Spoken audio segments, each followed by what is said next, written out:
देखिए, जीवन में अगर इंसान का एटीट्यूड अगर सही है तो फिर उसको जीवन में किसी प्रकार की तकलीफ नहीं और कोई प्रॉब्लम नहीं, उसको प्रॉब्लम आ ही नहीं सकती अगर आपका एटीट्यूड जो है जीवन के प्रति बिल्कुल सही है। देखिए, महाभारत जो है ना, वो और कुछ भी नहीं है, मात्र कुछ संबंधों के इश्यूज है, रिलेशनशिप के इश्यूज है, उन संबंधों में मिसअंडरस्टैंडिंग है और एटीट्यूड्स जो उस संबंधों को होना चाहिए उसके प्रॉब्लम के कारण एक बहुत बड़ी खड़ी हुई मनुष्य जाति के इतिहास में एक कहानी है। देखिए, कौरव और पांडव दोनों का एक ही वंश था जिसे हम कुरु वंश के नाम से जानते हैं। तो कौरव और पांडव कभी अलग थे ही नहीं, क्योंकि कुरु वंश में दोनों थे, वो भी कुरु वंश के दोनों भाग थे। लेकिन चूंकि एटीट्यूड बदला, दुर्योधन के पिता का गलत एटीट्यूड था, तो दुर्योधन के पिता ने उसके दिमाग में बचपन से ही एक बात डाल दी थी कि हम कौरव है और वो पांडव है, और ये कुरुवंश हमारा है और इस पर हमारा अधिकार है। दुर्योधन के साथ बचपन से ही एक गलत घटना घट गई और वो थी रॉन्ग पेरेंटिंग, गलत पालन पोषण। अगर बचपन से ही दिमाग में डाला गया होता दुर्योधन के कि बेटे, युधिष्ठिर तुम्हारा बड़ा भाई है तो तुमको उसकी बात सुननी चाहिए। इतनी छोटी सी बात थी, अगर ये धृतराष्ट्र इतनी बात बचपन से उस दुर्योधन को समझा देता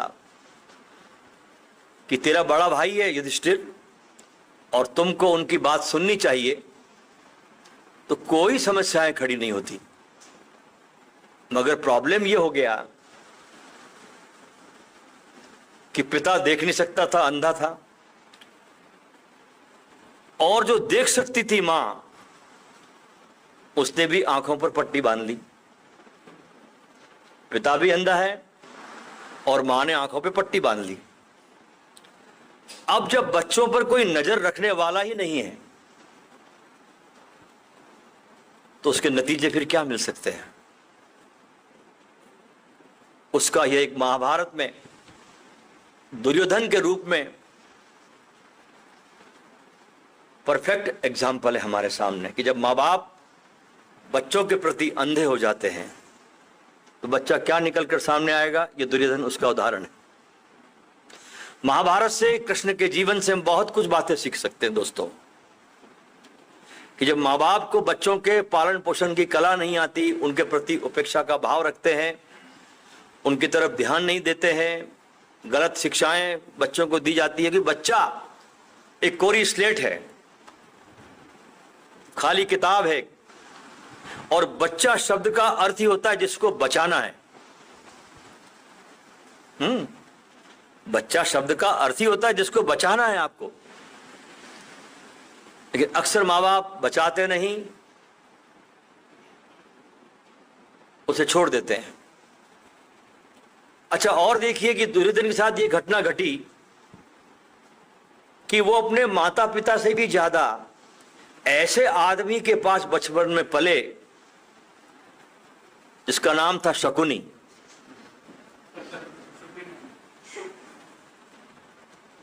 इसका नाम था शकुनी। उनके पास सबसे ज्यादा समय बिता दुर्योधन का।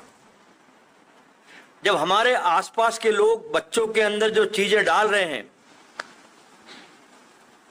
अगर माँ बाप को उस पर ध्यान है तो फिर बचपन से ही बच्चे के दिमाग में गलत प्रोग्रामिंग डल जाएगा, गलत संस्कार आ जाएंगे। और जब बच्चों में गलत संस्कार आ जाए, बच्चों में गलत प्रोग्रामिंग डल जाए बचपन से ही, क्योंकि अभी जीवन बन रहा है, उनका भूमि निर्माण हो रही है, वो जो संस्कार डालोगे बचपन में वही संस्कार आगे जाके एक्सपांड होंगे, तो गलत रिजल्ट मिलता है फिर। अब देखिए, ये आदमी दुर्योधन भगवान कृष्ण को भी नहीं समझ सका, क्योंकि जब कृष्ण शांति दूत बनकर आखिरी बार प्रयास के लिए गए, जब कहा कि मैं कुछ नहीं देने वाला इनको, तो संधि संदेश लेकर गए, कम से कम 5 गांव तो दे दिए जाए पांडवों को। और जब शांति दूत बनकर गए तो दुर्योधन ने उनको बंदी बनाने की कोशिश की, भगवान को। विनाश काले विपरीत बुद्धि, उन्होंने भगवान को बंदी बनाने की कोशिश की। तो भगवान ने मालूम है दुर्योधन से क्या कहा कि दुर्योधन, तुम मुझे बंदी बना रहे हो? मुझे? तुझे पता है कि मुझे जन्म लिए अभी 1 दिन भी नहीं बीता था तो मैं जेल तोड़कर भागा था। अभी मुझे जन्म लिए 1 दिन भी नहीं हुआ था और मैं जेल तोड़कर भाग गया था, और अब तो मैं बहुत बड़ा हो गया हूं, तो मुझे बंदी बनाएगा? ये जब घटना घटी महाभारत में, जब दुर्योधन ने कृष्ण को बंदी बनाने की कोशिश की और माता गांधारी को जब पता चला इस घटना का, तो कृष्ण से मिलने गई और कहने लगी, मेरे बेटे ने बहुत गलती की है, हे कृष्ण, हे वासुदेव, मैं तुमसे माफी मांगना चाहूंगी। उसने बड़ी गलती की, उसके लिए मैं आप सामने नतमस्तक हूं, माफी मांगती हूं। और वहां देखिए कृष्ण कितना सुंदर जवाब देते हैं गांधारी को। कहते अगर आपको माफी मांगनी है तो मुझसे नहीं, अपने बच्चों से मांगिए जिनको आपने सही उम्र पर सही संस्कार नहीं दिए। दुर्योधन आज जो भी कर रहा है वो कोई आज का रिजल्ट नहीं है। बरसों पहले जो तुमने उसके अंदर डाला, आप लोगों ने जो उसके अंदर दिया, उसको दिया, उसका नतीजा आपको आज दिखाई पड़ रहा है। कृष्ण की इस महत्वपूर्ण बात से दुनिया के हर मां बाप को यह सीख लेना चाहिए कि हम सभी की जिंदगी में राइट पेरेंटिंग, सही लालन पोषण कितना इंपॉर्टेंट रोल है, क्योंकि बच्चे आपके भविष्य है। अगर बचपन से ही आपने इनको संस्कार नहीं दिए, ध्यान नहीं दिया, लालन पोषण ठीक नहीं दिया, बच्चों को समय नहीं दिया आपने, तो उसके परिणाम आपको भविष्य में भुगतने पड़ेंगे, जैसा कि दुर्योधन के कारण उनके माँ बाप को भुगतने पड़ रहे हैं। आज तो हालत और भी खराब है। अब तो 5300 साल बीत गए, अब तो माँ के पास भी समय नहीं और बाप के पास भी समय नहीं। माँ भी बाहर काम करती है, बाप भी काम करता, बच्चे नौकरानी पालती है। अब नौकरानियों के पास जब बच्चे पलते हैं तो क्या संस्कार गिरेंगे, ये आप खुद कल्पना कर सकते हैं। यहां पर जब हम महाभारत की पूरी चीजों को समझ रहे हैं तो अब देखिए कि कृष्ण ने जब निर्णय लिया कि मेरे को पांडवों का साथ देना है, क्योंकि ये पांडव धर्म के रास्ते पर थे। जब पांडवों को हस्तिनापुर देना था, उस समय धृतराष्ट्र ने बड़ा इंटेलिजेंस गेम खेला। इस आदमी ने बहुत बड़ा ड्रामा किया देने में। उसको बड़ा मोह था दुर्योधन से, अपने बच्चे से, कि मेरे बेटे को मिलना चाहिए सब कुछ, पांडवों को कुछ नहीं मिलना चाहिए। तो वो क्या कहता है युधिष्ठिर से, सुनिए धृतराष्ट्र, क्योंकि बच्चे के प्रति मोह है। कहता है कि अभी तुमको एक्सपीरियंस नहीं है, पांडवों से कहता है युधिष्ठिर से, अभी तुमको एक्सपीरियंस नहीं है। उदाहरण के लिए जैसे मान लो कोई बच्चा कॉलेज की परीक्षा करके डिग्री लेकर आता है, तो हम कहते हैं ना कि पहले इंटर्नशिप करो। बस वैसे ही बोलता है धृतराष्ट्र युधिष्ठिर से कि तुमको इतना अनुभव नहीं है, थोड़ा पहले अनुभव को सीखो। तो मैं तुमको खांडवप्रस्थ देता हूं हस्तिनापुर की बजाय। अच्छा, खांडवप्रस्थ एक ऐसी जगह थी जहां पर कुछ नहीं था, जैसे कोई रेगिस्तान हो, उजाड़ पड़ा हुआ।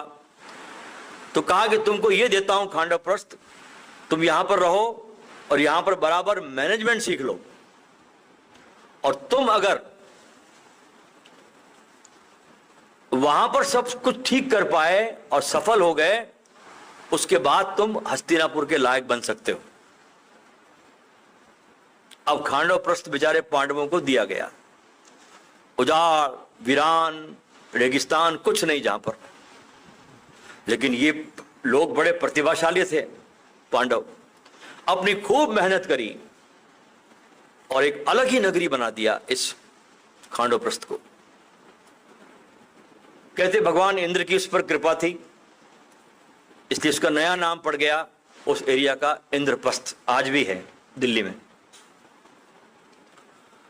अब युधिष्ठिर राजा के रूप में वहां पर बैठने वाले थे उस खांडवप्रस्थ पे, क्या यहां भी तो राजसूय यज्ञ होने वाला था। उसमें बड़े बड़े देश के, पूरे इंडिया से बड़े बड़े राजे महाराजे वहां इनवाइट किए गए थे, और दुर्योधन भी वहां पर आए हुए हैं अपने कुछ दोस्तों के साथ, अपने भाइयों के साथ। और वो बड़ी अनोखी नगरी इंद्रप्रस्थ जो बनाई पांडवों ने, उसको देख रहे और घूम रहे और बड़े आश्चर्य से भर रहे हैं कि इन लोगों ने चमन बना दिया, बड़ा अजीब बना दिया। अब इंद्रप्रस्थ जो था एक मायावी नगरी के समान था, ऐसा बनाया उन्होंने 3 डायमेंशनल उस नगर को कि कहीं पर आपको जमीन अगर नजर आए तो हो सकता है कि वो पानी हो, और जब पानी नजर आए हो सकता है वहां जमीन हो। ऐसी नगरी बनाई उन्होंने, माया नगरी। तो अगर मान लो कोई इंद्रप्रस्थ कोई आदमी घूम रहा है बिना गाइड के, तो थोड़ा कॉम्प्लिकेट था वहां घूमना, उस नगर में समझना आसान नहीं था। तो एक जगह क्या हुआ कि दुर्योधन को लगा कि जमीन है, और उन्होंने पैर रखा और पानी में गिर गया। द्रौपदी कहीं दूर से देख रही थी और वो बहुत जोरों से खिलखिला के हंस पड़ी। नेचुरली कोई भी हंसेगा, हम होता तो हम भी हंसते। कोई बड़ी गलती द्रौपदी ने नहीं करी, बेचारी ने हंस पड़ी और एक शब्द बड़ा कह दिया उसने अपने अचेतन से कि अंधे का बेटा अंधा ही पैदा होता है। दुर्योधन के दिमाग में ये बात बैठ गई कि सबके सामने, मित्रों के सामने मेरा बहुत इंसल्ट हुआ है और मैं उसका बदला वक्त आने पर जरूर लूंगा।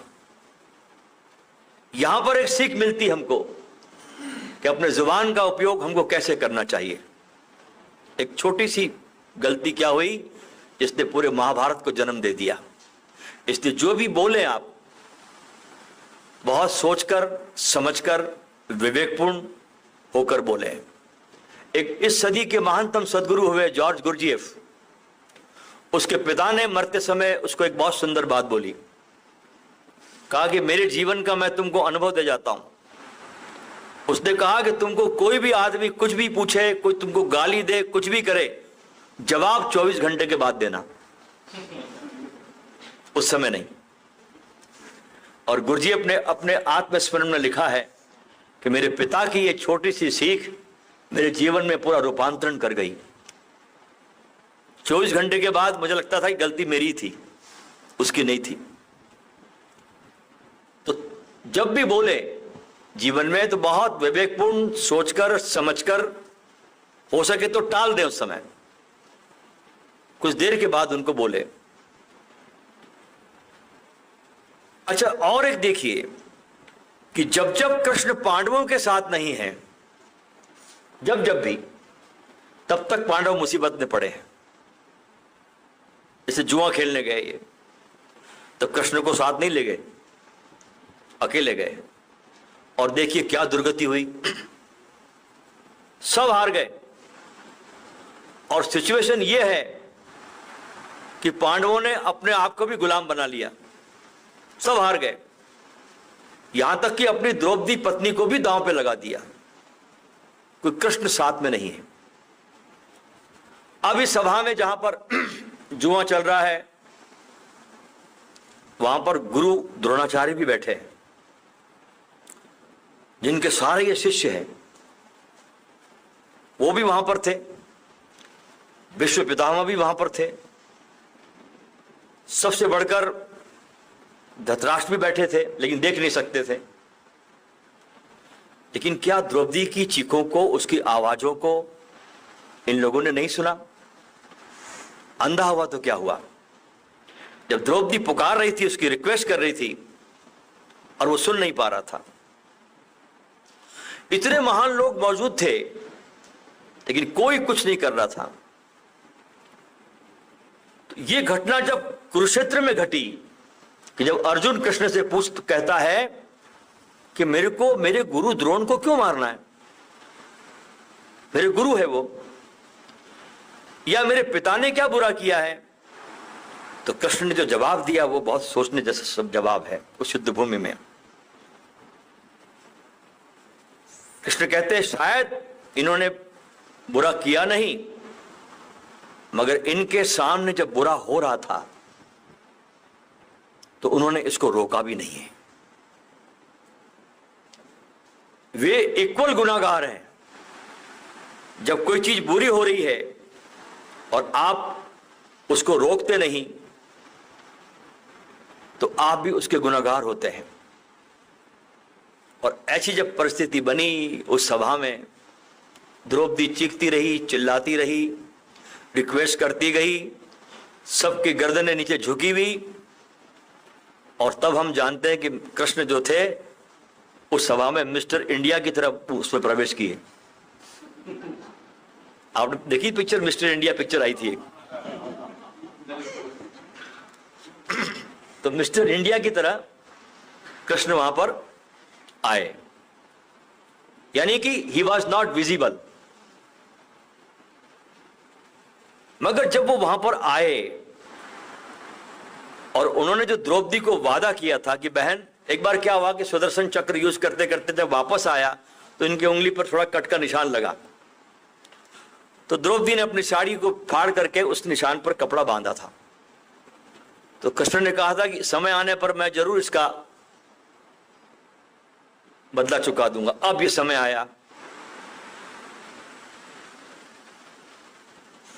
जब सबको पुकार चुकी द्रौपदी, सबको रिक्वेस्ट कर चुकी, तब उसको एहसास हुआ कि कृष्ण मेरे साथ है। और मन ही मन जो कृष्ण आ गए मिस्टर इंडिया की तरह वहां, तो एक प्यारी सी शिकायत कृष्ण से उसने की और कहा, हे वसुदेव, आज आपने आने में इतनी देर क्यों लगा दी?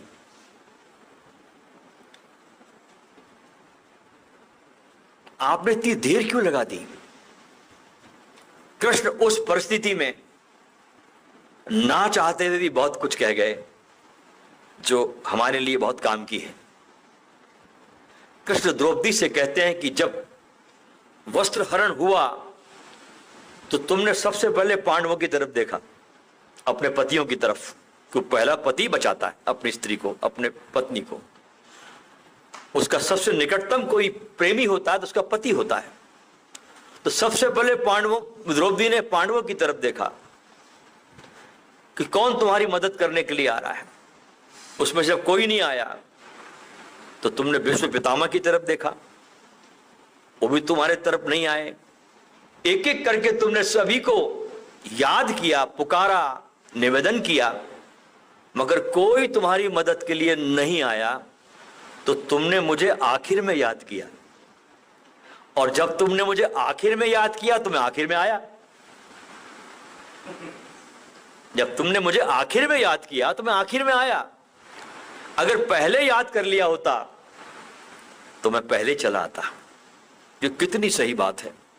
हम भी अपनी जिंदगी में अपने दम पर करने की कितनी कोशिश करते हैं,